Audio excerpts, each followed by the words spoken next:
अब खबरें विस्तार से। खबर आ रही है कि शाहजहांपुर से, जहां पर पुलिस की टीम ने 5 साथी लुटेरों को गिरफ्तार करने में सफलता हासिल की है, तो वहीं पुलिस ने लुटेरों के पास से लूटी गई नकदी और तमंचा, साथ ही चोरी की बाइक भी बरामद की है।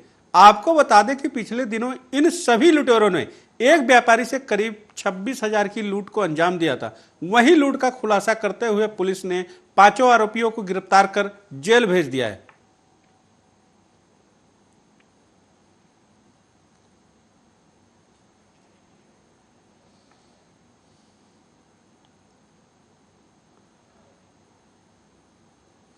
वहीं उत्तर प्रदेश के मुख्यमंत्री योगी आदित्यनाथ ने पशुओं के प्रति क्रूरता के निवारण के लिए बड़े बड़े कानून और नियम बनाए हैं, लेकिन इन कानून और नियमों का रायबरेली की पुलिस और पशु तस्करों पर कोई असर नहीं दिख रहा है।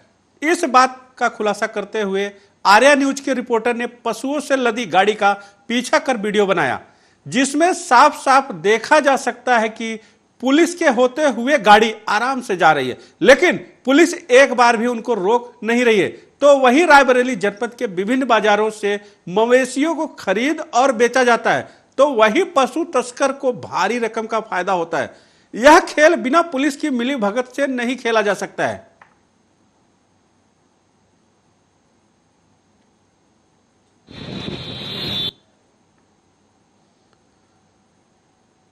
वहीं सरकारी कर्मचारी से 2 अज्ञात बाइक सवारों ने 5 बदमाशों ने लूटा। दरअसल रसूलाबाद क्षेत्र में बदमाशों के हौसले बुलंद हैं। पीड़ित ने थाने में पुलिस को तहरीर दी और बताया कि ऑफिस से घर जाते समय एक अंगूठी, चैन, नकदी समेत लाखों रुपए की लूट कर बदमाश फरार हो गया। आपको बता दें कि 3 दिनों के अंदर एक ही जगह बदमाशों ने 2 लूट की घटना को अंजाम दिया है।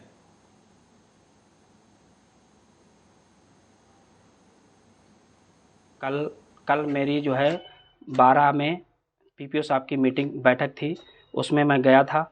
वहाँ से जब वापस लौटा तो मुझे रसूलाबाद आते आते मेरी रास्ते में बाइक भी ख़राब हो गई थी। इसकी वजह से मैं लेट हो गया। यहाँ पर मैं 7:30 बजे रसूलाबाद लगभग 7:45 बजे के आसपास आया, 7:30 बजे करीब। इसके बाद मुझे आवश्यकता के अनुसार मैंने एटीएम से जो है 10,000 रुपये निकाले और मेरे पास 7,000 रुपये कृषि रक्षा इकाई मैं चलाता हूँ, प्रभारी हूँ, उसकी दवा का बिक्री का पैसा था, चालान जमा करना था, भरा रखा है मेरे पास, और वो 17,000 रुपये कुल मेरे पास रुपए था। इसके अलावा मेरे पास एक चैन पहने हुए थे और अंगूठी पहने हुए थे। मैं रसूलाबाद से 7:45 बजे के समथिंग निकला यहाँ से, और 8 बजे के आसपास मैं रजपरुआ के आगे पक्की वाली बम्बी जंगल के पास में जब मैं पहुँचा, उससे पहले 2 बाइकों से 5 लोग थे। वो पीछे से आए, मुझसे कहा कि रुको ज़रा। तो हमने कहा कौन? तो हमने जानी कि कोई परिचित आदमी है। इसकी वजह से हमने मोटरसाइकिल बिल्कुल धीमी कर ली और वो मेरे बराबर पे जैसे आया तो उसने एक लात से मेरे बाइक को धक्का दिया। वही खबर हरदोई जिले से आ रही है, जहां मत्स्य विभाग के मंत्री डॉक्टर संजय निषाद जहां मछुआ समुदाय की ओर से आयोजित एक कार्यक्रम में पहुंचे, जहां उन्होंने कहा कि प्रधानमंत्री मत्स्य संपदा योजना का उद्देश्य है कि देश में मछली पालन को बढ़ाना है, जिसके तहत मछली के उत्पाद और गुणवत्ता और वैल्यू चेन को मजबूत बनाना भी शामिल है।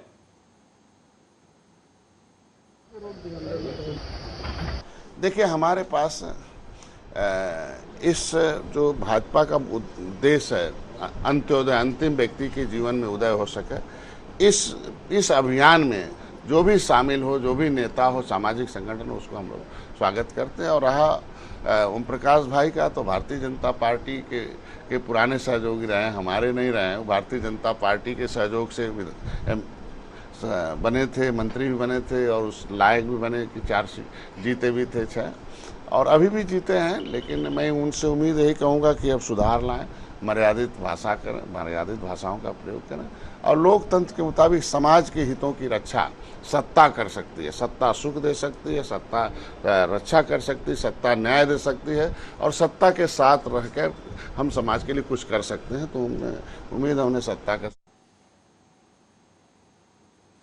वही खबर बदायूं जिले के थाना फैजलगंज बेहटा क्षेत्र के गांव दामरी से, जहां पर एक बुजुर्ग दंपति के शव मिलने को खबर सामने आई है। दोनों बुजुर्ग के शव अलग अलग बंद मकानों से मिले हैं। बुजुर्ग दंपति के शव मिलने की घटना में गांव में सनसनी फैल गई है। पुलिस ने घर में जाकर देखा तो जमीन पर दंपति के शव बरामद किया गया। पुलिस ने दोनों शव को पंचनामा कर पोस्टमार्टम के लिए जिला अस्पताल में भेज दिया है। तो वहीं पुलिस ने आगे की जांच में जुटी है। जनपद बदायूं के थाना फैजगंज बेहटा के ग्राम डावरी की ये घटना है, जहां पर एक वृद्ध दंपत्ति जिनका नाम क्रमशः प्रेम शंकर उम्र लगभग 65 वर्ष और उनकी पत्नी भगवान देवी जिनकी उम्र लगभग 62 वर्ष है, इनका शव आज अलग अलग घरों में गांव में मिला है।